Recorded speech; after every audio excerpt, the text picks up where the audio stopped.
क्या जम्मू कश्मीर में चुनावों की जरूरत है या लोग उपराज्यपाल प्रशासन से खुश है? ये एक ऐसा सवाल है जिसे लोग जो है चाहते हैं कि उनसे कोई पूछ ही ले और वो बता ही दे कि उनका क्या जवाब है। तो चलिए आज लोगों से जानने का प्रयास करते हैं कि उनकी क्या राय है। शिकायत रही है उपराज्यपाल प्रशासन से, पर वो क्या सोचते हैं कि चुनावों के बाद उनकी स्थिति बेहतर होगी या नहीं। की क्या सच में जरूरत है या लोग उपराज्यपाल प्रशासन से खुश हैं? बहुत जरूरी, इलेक्शन तो बहुत जरूरी है, इस बात होनी चाहिए। हमें समझ नहीं आ रही कि सरकार क्यों नहीं इलेक्शन करा रही, और बहुत जरूरी करानी भी चाहिए इलेक्शन नहीं होगी तो हमारा पब्लिक का कुछ नहीं बन सकता। पर हमने देखा है कि लगातार कहा जा रहा है कि भाजपा इलेक्शंस जो हैं वो करवाए जाएंगे जब हालात बेहतर होंगे। क्या हालात बेहतर नहीं है? आज 3 साल 4 साल भाजपा को आए हुए हो गए हैं, मगर अभी हालात नहीं बेहतर होंगे तो कब बेहतर होंगे। भाजपा आ गई है, हालात तो बेहतर ही है, फिर भी इलेक्शन तो जरूरी है, इलेक्शन तो करवाएं। मगर फुल मेजॉरिटी में किसी भी सरकार को आना नहीं चाहिए। जो फुल मेजॉरिटी में आ जाता है वो अपना ही कहता है कि मेरा ही है सब कुछ, जो कुछ है। अब जो भी सरकार आए, मिलीजुली सरकार आए और जनता को बेनिफिट ही होगा उसी से। क्या मानते हैं कि जम्मू कश्मीर में इलेक्शंस करवाने की जरूरत है या भाजपा अपनी रिपोर्ट कार्ड सुधारेगी फिर इलेक्शंस होंगे? इलेक्शन की जरूरत तो उसी दिन थी जिससे 2019 में 5 अगस्त को 370 टूटी थी। सरकार लोगों के हाथ में आनी चाहिए, ना कि ब्यूरोक्रेसी या एलजी के पास। आम आदमी के हाथ में हुकूमत आना बहुत जरूरी है। तो क्या लगता है कि आम लोग परेशान हो रहे हैं? परेशान तो हो ही रहे हैं। ब्यूरोक्रेटिक इन्वॉल्वमेंट इतनी ज़्यादा है, लोग अपनी आवाज़ किसी के आगे उठा नहीं सकते, अपने दुख दर्द, अपने मुसीबतों के बारे में किसी को बता ही नहीं सकते। इसलिए हमें इलेक्शन की बहुत ही ज़रूरत है। हमारे अपने इलेक्टेड लोग सामने आए, हमारी प्रॉब्लम को सॉल्व कर सकते हैं। मानकर चलते हैं कि जम्मू कश्मीर में अब चुनाव की ज़रूरत है या जो उपराज्यपाल प्रशासन है वो बेहतर है? देखिए, हम लोग लोकतंत्र में रह रहे हैं, चुनाव की ज़रूरत तो हमेशा होती है। लोग अपने प्रतिनिधित्व को चुनते हैं और उनके प्रतिनिधि आगे जाकर के उनका प्रतिनिधित्व करते हैं। पर एक बात मैं ज़रूर कहना चाहूँगा, हालात, माहौल बहुत ज़्यादा निर्भर करते हैं। 2018 के अंदर भारतीय जनता पार्टी ने अपनी सरकार को तोड़ दिया, उसके बाद से चुनाव नहीं हुए हैं। 2019 के अंदर मुझे लगता है एक बड़ा सुनहरा दिन आया था, और 370 के टूटने के बाद हालात को नॉर्मल करने के लिए, परिस्थितियों को बेहतर बनाने के लिए जिस प्रकार से एलजी प्रशासन लगातार काम कर रहा है, दिल्ली की सरकार के पास सारी की सारी पावर है। और उसके उदाहरण के तौर पर कश्मीर में हम सबको पता है दुनिया की सबसे बड़ी बिल्डिंग है बुर्ज खलीफा। उस बिल्डिंग को जिसने बनाया एमआर ग्रुप ने, वो वहां पर एक बहुत बड़ा मॉल खोलने जा रहा है। उसका नींव पत्थर कल मनोज सिन्हा साहब द्वारा रख दिया गया। उमर अब्दुल्ला की बात करें तो उन्होंने कहा कि वो मॉल, उनको लगा था कि यहाँ कुछ बेहतर होगा, पर मॉल बना रहे हैं। उनका मॉल तो बहुत सारे हैं जम्मू कश्मीर में पहले ही। मॉल का क्या खिलौना जो है लोगों को थमा दिया है। कश्मीर में कौन सा मॉल है? हाँ, उमर अब्दुल्ला साहब के अपने बहुत सारे मॉल दुनिया भर में हो सकते हैं, कश्मीर में फिलहाल कोई मॉल नहीं है। हमने तो नहीं देखा, थिएटर भी नहीं था, वो भी खोला गया, टूरिज्म भी बढ़ गया। और उसके बाद जिस हिसाब से वहाँ ओवरऑल होलिस्टिक डेवलपमेंट हो रही है, अभी 320 फ्लैट्स बनाने जाने हैं कश्मीरी पंडितों के लिए, 160 वहाँ के लोगों के लिए समर्पित कर दिए गए हैं। और वहाँ के केसर की जीआई टैगिंग की गई है, वहाँ के बाकी जो पेपर माशी होती थी उसकी जीआई टैगिंग की गई है। अरे जीआई टैगिंग से प्रोडक्ट को एक रिकॉग्निशन मिलती है, पूरी दुनिया भर में जाकर के बिकता है। चुनाव होने चाहिए, मैं पूर्ण उसके हक में हूँ, लेकिन वो चुनाव करवाने का अधिकार इलेक्शन कमीशन ऑफ इंडिया को है। That is an independent body, that is not under the influence of any government. पर हमने देखा है कि किस तरीके से जो अपोजिशन की पार्टीज हैं वो लगातार कहती आई हैं कि चुनाव आयोग भी जो है भाजपा के हाथ में कठपुतली बना हुआ है। मतलब जिस समय वो खुद सत्ता के अंदर थे, पक्ष के अंदर थे, उस समय चुनाव आयोग उनके हाथ की कठपुतली था। अगर तो ऐसा है तो फिर वो बात कह दे। जब हमारे देश के अंदर 3 इंडिपेंडेंट बॉडी है, एक है जुडिशरी, दूसरी है इलेक्शन कमीशन, तीसरी है यूनियन पब्लिक सर्विस कमीशन। इसे किसी भी सरकार के अधीन नहीं रखा जाता, ये उसके परे होती है। अगर उसके बाद भी इस प्रकार की शब्दावली का उच्चारण किया जाता, मुझे लगता है ये अपने समय याद कर रहे हैं जब सुप्रीम कोर्ट को ये बात कहनी पड़ी थी, सीबीआई एक पिंजरे में कैद तोते की तरह है। मुझे लगता है ऐसा नहीं है। देश की संस्थाओं के ऊपर हमें कभी सवाल नहीं उठाना चाहिए, हमें उसमें विश्वास करना चाहिए। देश उसी से आगे बढ़ता है। और जब चुनाव होंगे, अगर भारतीय जनता पार्टी के हाथ में ही सारी की सारी इलेक्शन कमीशन थी तो चुनाव क्यों हारती है? भारतीय जनता पार्टी दिल्ली का चुनाव हार गई, भारतीय जनता पार्टी राजस्थान का चुनाव हार गई, भारतीय जनता पार्टी बाकी अभी 3 स्टेटों के चुनाव हुए, वहाँ पे 1-2 में हार गई, दिल्ली के ऊपर अपने म्यूनिसिपैलिटी के चुनाव हुए, फिर वो कैसे हो रहा है? अगर उन्हीं के हाथ में सब कुछ है, ऐसा नहीं होता। मुझे लगता है लोगों को बरगलाने का, लोगों की सोच को धूमिल करने की एक प्रक्रिया है। बात बड़ी साफ है, इलेक्शन कमीशन ऑफ इंडिया अपनी दानिशमंदी से जब चुनाव करवाएगा हम उसके लिए तैयार हैं, लेकिन जब तक जैसा शासन चल रहा है अगर उसमें कुछ अच्छाइयाँ हैं इसे जानना भी चाहिए। एपटेक कंपनी को बैन करना चाहिए, हर स्टेट के अंदर उसका ट्रैक रिकॉर्ड खराब है, मैं इस बात के साथ खड़ा हूँ, लेकिन जो अच्छी बातें हैं उसे भी तो देखना चाहिए। अगर सोच में इतनी नकारात्मकता लेकर के आ जाएंगे फिर अच्छी चीज भी खराबी दिखेगी, हर चीज में बुराई दिखेगी, और हर चीज में बुराई देख करके कुछ नहीं होता। सोच की बात होती है, पर्सपेक्टिव की बात होती है, अच्छा सोचेंगे तो अच्छा होगा। और ये उन राजनेताओं को बातें तो नहीं करनी चाहिए जिन्होंने बिट्टा कराटे की धर्मपत्नी को नौकरी दी, जिन्होंने सैयद अली शाह गिलानी के पोतरे को नौकरी दी, और सैयद सलाउद्दीन माना जाना टेररिस्ट जो कश्मीर में बैठा है, 5 बेटे हैं उसके, 5 के बाद जम्मू और कश्मीर की सरकार में नौकरी करते थे, 3 को बर्खास्त कर चुके हैं, मुझे लगता है 2 को भी निकाल दिया जाएगा। उन लोगों को ये बातें करनी नहीं चाहिए। देश की तरक्की की बात करें, हिंदुस्तान की बात करें, जम्मू कश्मीर की आवाम में बेहतरी की बात करें, हो रही है तो बात कर रहे हैं। आप अच्छी जानी मानी रिपोर्टर हैं, जमीन पर रहती हैं, जगह जगह घूमती हैं, जो मैंने बात बोली अगर उसमें कोई गलती है, कोई मैंने गलत बात बोली, आप मुंह पर मेरे कटाक्ष कीजिए।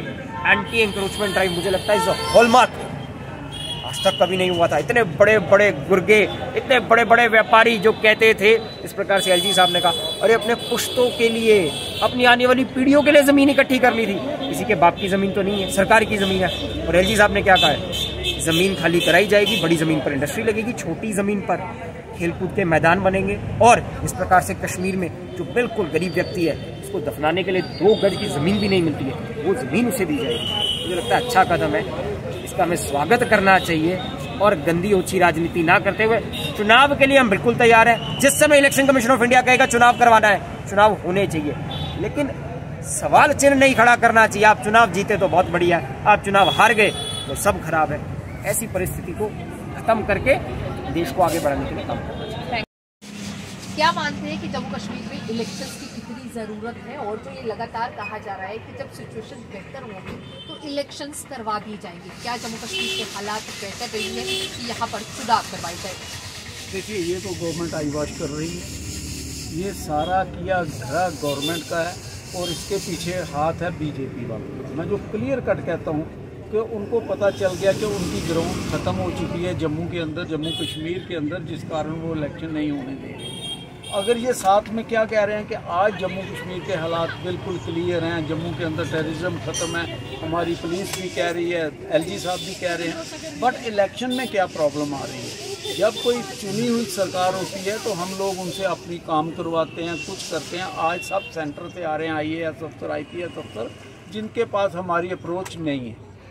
जैसे जम्मू के अंदर थोड़े दिनों है तो ये प्रॉपर्टी टैक्स, ये टैक्स लग रहे हैं, तो अगर कोई चुनी हुई गवर्नमेंट होती तो हम उनसे बैठ के बात करते कि ये होना चाहिए, नहीं होना चाहिए। वो लोग हम में आते, हम हमारे चुने हुए नुमाइंदे होते वो, जो कि मैं कहता हूँ कि जितनी से जल्दी जम्मू कश्मीर के अंदर इलेक्शन हो, जम्मू के और कश्मीर के लिए बहुत बढ़िया। क्या भाजपा अपनी रिपोर्ट कार्ड साफ करने के चक्कर में है, पहले सुधार ले उसके बाद इलेक्शंस करवाएं? अब सुधरने वाले नहीं हैं, अब सुधरने के हालात इनके नहीं हैं। सेंटर में ठीक है, जो काम हो रहा है लोग वो नहीं देख रहे, वो अच्छा हो रहा है या नहीं हो रहा, मगर लोग खुश हैं सेंटर से।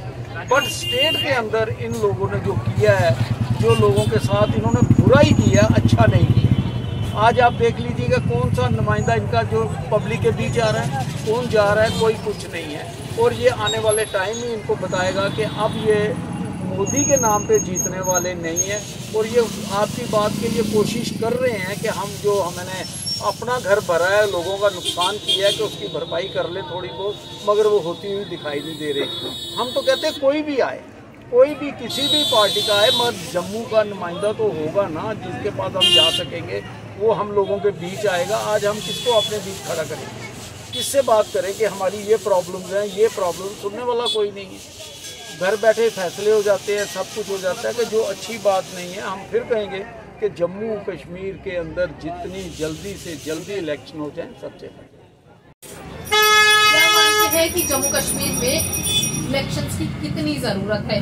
हम एक तरफ देख रहे हैं कि ऑपोजिशन पार्टीज इलेक्शन की मांग करती है, तो वहीं अब भाजपा भी कहीं न कहीं इलेक्शंस को लेकर मांग करती नजर आ रही है। इलेक्शंस बेटर है, एक चुनी हुई सरकार बेटर है, या उपराज्यपाल प्रशासन? मेरी ख्याल से शायद ही आपको जम्मू कश्मीर में कोई ऐसा इंसान मिलेगा जो इलेक्शन प्रोसेस को रिजेक्ट करेगा। हम लोग बड़े खुशकिस्मत वाले हैं कि हमें हिंदुस्तान जैसा देश मिला जिसमें हम लोग बसर कर रहे हैं, और उससे भी हमारी खुशकिस्मती ये है कि हम एक डेमोक्रेटिक वे में रह रहे हैं। और डेमोक्रेटिक वे में सबसे अच्छी चीज़ है इलेक्शन, क्योंकि हमारे लोगों द्वारा चुनी हुई जो सरकार होती है वो हमारी प्रॉब्लम्स को अच्छी तरह समझती है।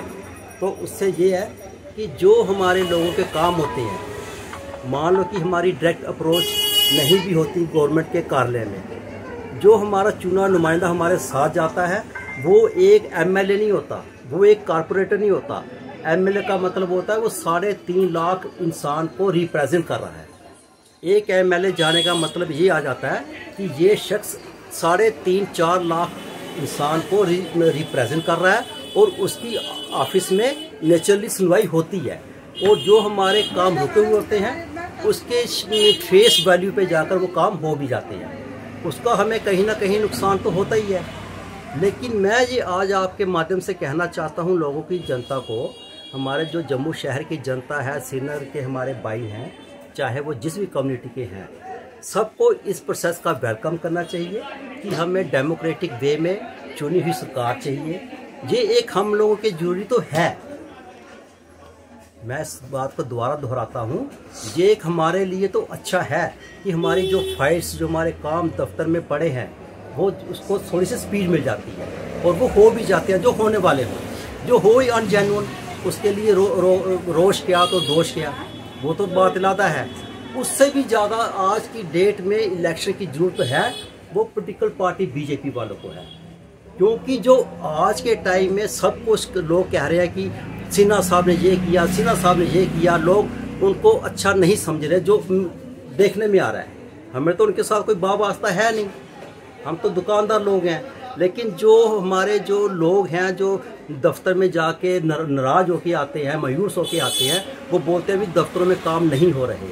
तो जो एक bad impression elected government, central government को पड़ रहा है, उसको बचने के लिए बीजेपी वालों को, गवर्नमेंट को इलेक्शन करवाने चाहिए। हालात की बात की जाती है, कह रहे हैं कि जब हालात जम्मू कश्मीर में बेहतर होंगे तब इलेक्शंस करवाए जाएंगे। पर एक तरफ वही सरकार जो है, जो चुनिंदा सरकार है केंद्र की, वो लगातार ये भी कहती है कि हालात बेहतर हो रहे हैं, तो फिर इलेक्शंस क्यों नहीं करवाए जाते? देखो, इसमें कोई दो राय नहीं है। आज की डेट में जो हमारा मार्च 2023 जा रहा है, आज की डेट में जो हाई कमांड बीजेपी को फीडबैक मिल रही है, इनपुट्स आ रहे हैं, वो उनको फेवर नहीं कर रहे। यही वजह है कि वो इलेक्शन प्रोसेस को डिंग डंग कर रहे हैं और सारा ठीकड़ा फोड़ रहे हैं कमिश्नर पे, इलेक्शन कमिश्नर पे। सच्चाई ये है कि जो इनके इनपुट्स इनको मिल रहे हैं वो इनको सपोर्ट नहीं कर रहे, इनकी फेवर नहीं कर रहे। उन्हीं की वजह से ये थोड़ा सा बखवा डाल रहे हैं कि शायद हमारी जो पोजीशन है वो इससे बेहतर हो जाए, और लोगों को जो हमारी छवि है वो साफ होकर इनके सामने आ जाए। लेकिन मैं समझता हूँ जो ये मर्जी कर लें, जो लोगों का माइंड सेटअप बन चुका है वो बन चुका है। वो अब 2 महीने रुक जाओ या 6 महीने रुक जाओ, लोगों का माइंड चेंज होने वाला नहीं है, क्योंकि करने को ही भरना पड़ता है। हमारी हिंदू फिलॉसफी कहती है जैसे करनी वैसी भरनी। अगर इन्होंने अच्छा किया है तो इनको अच्छे का रिजल्ट आएगा। अगर इन्होंने किया ही बुरा है, लोगों के मकान ही तोड़े हैं, लोगों के कनेक्शन ही काटे हैं, तो इनको उसका खामियाजा भुगतना पड़ेगा। जो वो चाहे आज की डेट में देख लो, तो चाहे अब 2024 में देख लो, वो तो क्लियर कट पिक्चर इनके सामने आ चुकी है। यही वजह है कि इनको डिले करने के अलावा इनको कुछ नहीं दिख रहा। और कितनी देर डिले करोगे, कभी ना कभी तो करवाओगे। आपकी कोई अकाउंटेबिलिटी है कि आपने रूल करते हुए इतना लेंथी प्रोसेस कैसे कर दिया? ये उनके हेडेक है, वो कैसे करें, कब करें, क्यों करें। लेकिन जो जम्मू कश्मीर की जनता है वो इसी चीज़ को चाहती है कि हमारी इलेक्टेड बॉडी आ जाए, ताकि जो हमारा मुश्किलात हैं दफ्तरों में गवर्नमेंट के, वो हमारे साथ हमारा रिप्रेजेंटेटिव जाए तो उसकी फेस वैल्यू पे हमारे काम हो। लोगों से मिलीजुली प्रतिक्रिया सामने आई है, पर साथ ही भाजपा के खिलाफ नाराजगी जो है वो देखने को मिल रही है। कईयों को कहना है कि भाजपा जानबूझकर इलेक्शंस नहीं करवा रही है, तो कई कहते हैं कि उपराज्यपाल प्रशासन बेहतर काम कर रहा है।